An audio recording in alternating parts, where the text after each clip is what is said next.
Students, इस video में हम डेफिनेट इंटीग्रल की जनरल प्रॉपर्टीज़ को डिस्कस करेंगे।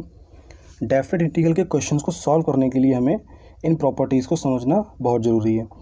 अगर हम इन प्रॉपर्टीज़ को समझ लेते हैं तो क्वेश्चंस को सॉल्व करना बहुत ही आसान हो जाएगा। तो प्रॉपर्टीज़ को देखते हैं क्या है। फर्स्ट प्रॉपर्टी है, कोई फंक्शन दिया हुआ है f(x) और लिमिट है a से b। तो इस इंटीग्रल को हम इस तरह भी लिख सकते हैं, लिमिट को बदल देंगे b to a f(x) dx और आगे एक माइनस, यानी किसी फंक्शन को हम किसी फंक्शन का इंटीग्रेशन जब हम कर रहे हैं और लिमिट a से b है तो उसे हम ऐसे भी लिख सकते हैं, अपर लिमिट को लोअर लिमिट और लोअर लिमिट को अपर लिमिट में चेंज कर देंगे और आगे एक नेगेटिव साइन। इससे इस इंटीग्रल के मान पर कोई फ़र्क नहीं पड़ेगा, जो वैल्यू इसकी होगी वही वैल्यू इसकी होगी। क्लियर। अब बात करेंगे प्रॉपर्टी 2। प्रॉपर्टी 2 क्या है, a से b f(x) dx। तो इस इंटीग्रल को हम ऐसे भी लिख सकते हैं, a से b, x की जगह हम लिख सकते हैं t और dt, यानी कि हम वेरिएबल को चेंज कर सकते हैं, जो वैल्यू इस इंटीग्रल की होगी वही वैल्यू इस इंटीग्रल की होगी।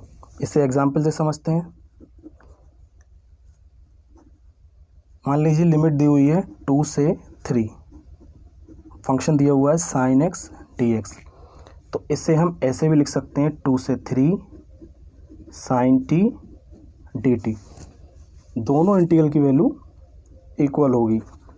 क्लियर। अब बात करेंगे प्रॉपर्टी 3 की। प्रॉपर्टी 3 क्या है, लिमिट है a से b f(x) dx। तो इस इंटीग्रल को हम इस तरह भी लिख सकते हैं, a से c f(x) dx plus c to b f(x) dx। ठीक है, हमें a से b तक जाना था तो हमने इसे ब्रेक कर लिया, a से c और c से b, जहाँ c a और b के बीच में है। ठीक है, इससे भी हम एग्जाम्पल से समझते हैं।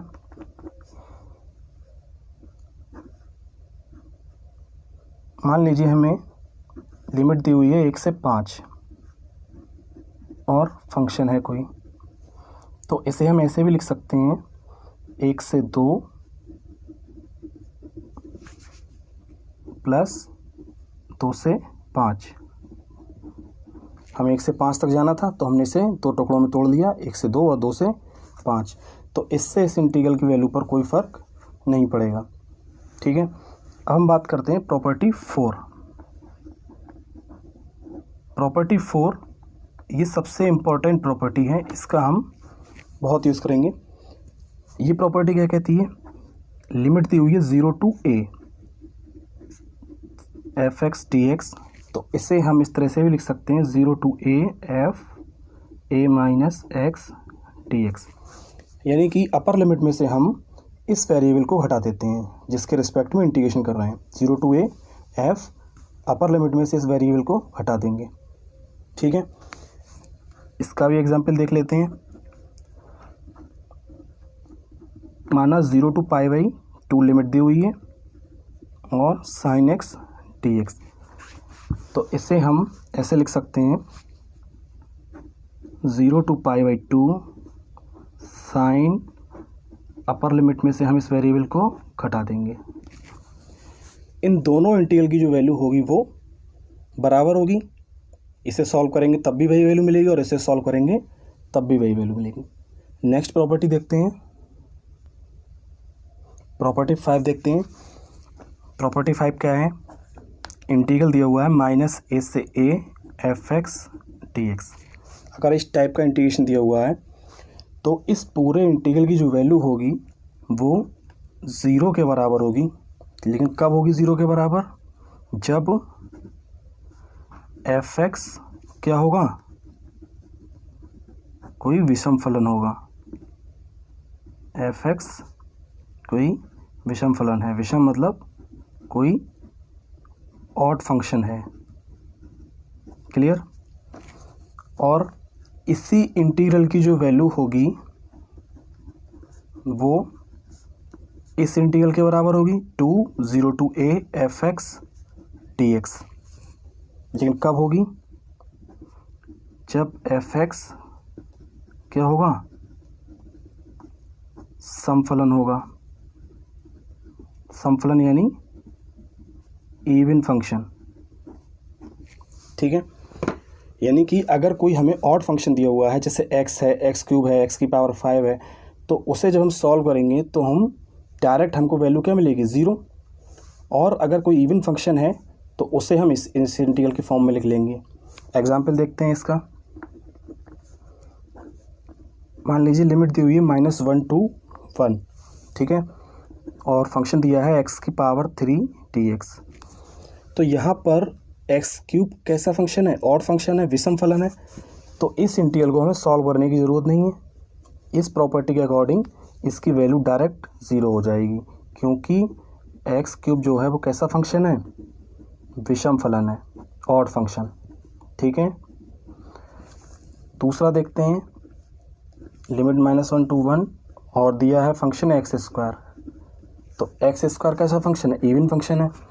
तो इवन फंक्शन को लिखेंगे 2 0 to 1 और x² dx, ठीक है। क्यों लिखेंगे? क्योंकि x² कैसा फंक्शन है? इवन यानी कि समफलन है, ठीक है। इस प्रॉपर्टी से हो जाएगा ये। इसमें चेंज कर देंगे हम 2 0 to a। क्लियर? अब बात करेंगे अगली प्रॉपर्टी की। प्रॉपर्टी 6 क्या है? प्रॉपर्टी 6 में क्या होता है? अगर कोई फंक्शन दिया हुआ है 0 to 2a fx dx, तो इस इंटीग्रल को इस तरह से लिखा जा सकता है 2 0 to a fx dx। लेकिन कब? जब f2a माइनस x बराबर क्या हो? fx। इस इंटीग्रल की ये वैल्यू होगी जब f2a माइनस x बराबर होगा fx के, ठीक है। और इसी इंटीग्रल की वैल्यू 0 के बराबर होगी जब f2a माइनस x बराबर होगा माइनस fx के। क्लियर? अब प्रॉपर्टी 7 देखते हैं। प्रॉपर्टी 7 क्या है? प्रॉपर्टी 7 में बहुत ही ईजी प्रॉपर्टी है। लिमिट दी हुई है a to a, यानी अपर लिमिट और लोअर लिमिट दोनों ही इक्वल हैं। तो इस इंटीग्रल को हमें सॉल्व करने की ज़रूरत नहीं है, इसकी वैल्यू 0 के बराबर होगी। क्लियर? लास्ट प्रॉपर्टी देखते हैं, प्रॉपर्टी 8।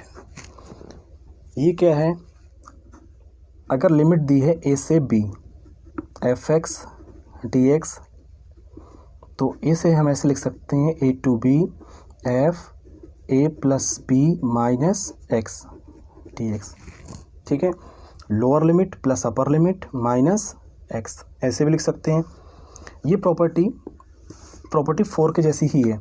अगर इसमें हम a बराबर 0 रख दें तो इस इंटीग्रल का वैल्यू हो जाएगा 0 to b fx dx equal 0 to b, a की जगह हो जाएगा 0, तो ये हो जाएगा b माइनस x dx।